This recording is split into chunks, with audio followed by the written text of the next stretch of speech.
All right, so there's always a little latency between when the thing says I'm live and I'm actually live. So I always sit there going, not knowing I'm actually live. Anyway, today I'm doing a video on a book review. So, book review video, Tumor Tales. I'm Scot Pekarek, and presumably you're tuning in to join me for my personal cancer journey here. Oh, my light's up. Better. So purpose of Tumor Tales, it's to tell my story. I have a brain tumor, as many of you are aware, and been diagnosed since August of this year. I've had 3 MRI scans, one in Laguna Beach, California, where they found the tumor. Second at Mayo Clinic around the 8th or 9th of September, and then one a couple weeks ago at the Mayo Clinic, where they really found no real growth. I think they technically they said there may have been minimal growth, but but they also said no way to tell. I mean, it could be minimal shrinkage too. There's just no way to accurately measure the mass with MRI technology as it is today. They could get an idea, but it's so, you know, I go back to something called confirmation bias. If you wanted to see it shrinking, you probably could have saw it shrinking. If you want to see it a little teeny bit bigger, you probably could have. And if you want to say it was the same size, you could have done that too. So I'll call that a win. But anyway, that's me. That's my story. And I'm bringing people along this journey. I want to provide everyone with some hope through this story. And in this story, we're going to do lots of fun things. One is do book reviews. Another is we're going to talk about different supplements and then different ways to have healthier lifestyles. So, we're going for health here. I believe that the cure to all things is through better lifestyle choices. Okay, whether it's moderation or quit drinking alcohol, whether it's moderate exercise, whether it's meditation, whether it's a lot of it is what you're eating. Okay, so moderating your nutrition, like stop putting so much garbage in your body. I'm on a high fat, low to no carb, low to moderate protein, ketogenic diet. So what does that have to do with my book review? I don't know. It's Prologue. It has nothing to do with this. Today I'm talking about the great prostate hoax. Oh yeah, I'm not a doctor. I'm not giving medical advice and not giving legal advice, and I'm definitely not giving accounting or tax advice today. Great prostate hoax. This is an interesting book. I'll say a good book. The Richard Ablin and Ronald Piana. I'm going to read from the front cover just because it summarizes. Yeah, thanks. Yeah, like the hat there, Marco. This is supposed to be a brain, by the way. I'll draw a tumor on it over here. Here's how the cover reads. Every year, more than 1 million men undergo painful medical biopsies for prostate cancer, and upward of 100,000 have radical prostatectomies. Sorry. I have problems with words more than 2 syllables, everyone, if you've been watching for a while. Often resulting in crippling side effects such as incontinence, impotence, and psychological trauma. But the shocking fact is that most of these men would never have died of this common form of cancer, which frequently grows so slowly that it never even leaves the prostate. How did we get to a point where so many unnecessary tests and surgeries are being done? This is the shocking story of how the illness of prostate cancer, how the ill use of prostate cancer test has systematically ruined the lives of millions of American men and robbed our health system of precious resources from the scientists behind the key discovery that led to the test. So Richard Ablin is the guy who made the PSA discovery. He's the guy who wrote the book. All right.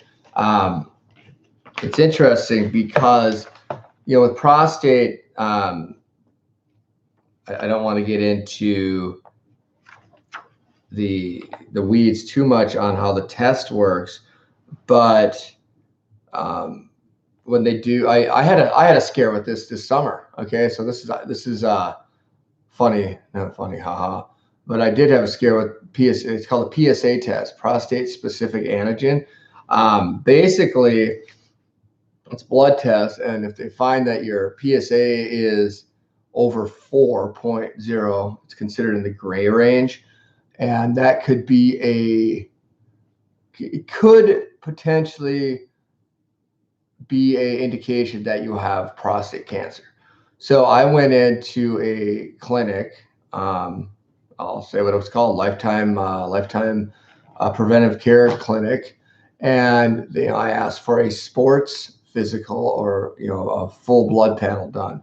And this is different than when you go to your typical physical with your family physician or whatever, general practitioner, because they go deeper in and they look at a bunch of different things. And my reason for going was I was recommended that since I'm 45 at the time, they said, well, you might want to consider getting a testosterone supplement, because men, once they get past like 35, depending on who you talk to, your testosterone levels drop and you can start losing your energy. You can start, not wanting to have sex and stuff. I wasn't really suffering from that too much, but I was curious. So I went and did the test, and, gosh, I wish I had the numbers in front of me right now. I'll put them up at some point, but my PSA was down to, it was in the 300 range, which is normal for someone who's my age. And I was thinking about getting testosterone, but they also tested PSA, the prostate specific antigen, and they found that it was like 4.6. Like, well, it's a little high. It's in the gray range. So they recommended I go talk to a urologist. I went there, and the guy was awesome. It was Minnesota Urology, and the guy was awesome. He's like, well, here's the deal. We're going to test, take your blood, we'll do your workup. But he's like, have you had sex recently before the test? Were you riding a bike? And this was in, I think, May of 2019. And I said, yeah, I've, probably did have sex that week, and with my wife, not with myself. It wasn't. Anyway, sorry, I had to throw that in there. It wasn't masturbation. The other thing was, like, I was training for a triathlon, so I had been on a bike at least 2 or 3 times, and probably, like he said, within 48 hours of the test. And I'm like, well, for sure, at least 15, 20 miles, 48 hours. He's like, well, that can cause your PSA. Hey, little Viking coach, go Vikings today, baby. Vikings play the Chicago Bears at noon. But the test was, he's like, this can cause your PSA to elevate. So that was great to hear. Like, somebody actually gave me some more insight. So he said, let's retake your blood panels and we'll check it and see how it goes. Well, it came back as a 2. So basically, no worries there. But Richard Ablin, he's a professor now of pathology at the University of Arizona College of Medicine, Arizona Center and Bio5 Institute in Tucson, Arizona. He discovered this test in 1970. Oh gosh, sorry, I'm wandering. I would go back to my test, my personal test. So here's the thing: if I would have had it, say my prostate, my PSA had come back completely normal in the beginning, I could have got on this testosterone supplement, or it's basically a little shot I think you can give yourself. That would have been really bad for me with this tumor up here, because that testosterone could have accelerated the growth of it. So the irony of this is that this PSA test coming back high initially put me in a position where I didn't take the testosterone supplement, and in taking that could have increased the growth of my tumor, and I might not have ever found it, like I did. So, so fortuitous, probably.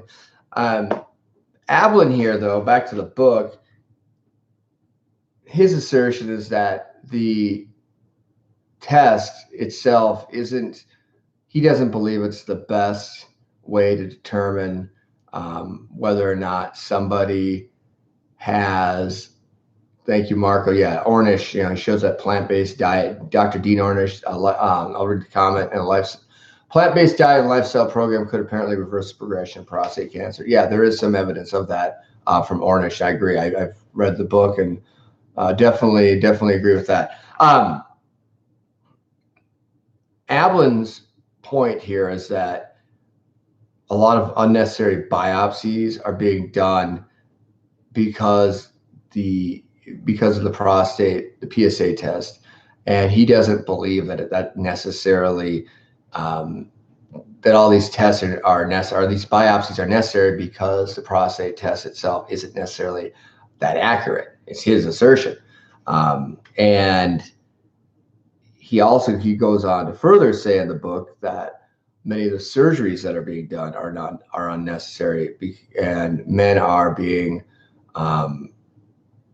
basically made impotent, and have many men have incontinence. If you know what incontinence is, it's if you pee yourself. You got to go to the bathroom a lot and can't control your urination. So this is a good one to read if you can get a copy, especially if you are a man. This is a big thing with men. I won't go too much further into the weeds and ruin the book for you, but the book is written by Richard Ablin. He is the guy who basically created the PSA test, the great prostate hoax. Take what you will out of it. I do love certain quotes that he has in here. Richard Feynman, who I know Bill Gates is a fan of, and as are many of the other great technological folks in our culture. He says, great quote, "Have no respect whatsoever for authority. Forget who said it, and instead look at what he starts with and where he ends up, and ask yourself, is it reasonable?" And that comes down to being curious and asking questions, folks. Doesn't matter who tells you whatever they tell you. You are responsible to be your own healthcare, life, personal advocate for your decisions. Always examine, always examine the premise. Always ask yourself, what does this person have to gain from their position? You might say, yep, I think their conclusions are completely reasonable. Or you might say they're completely nuts. Doesn't matter. Take the time, examine the premise, think critically, be curious. You might find that your gut feeling that this person is telling you the truth might be right, it might be wrong. I love this other quote. Facts do not cease to exist because they are ignored.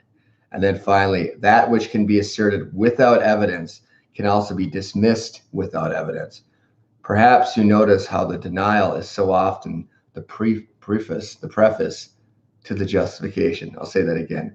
Perhaps you notice how the denial is so often the preface to the justification.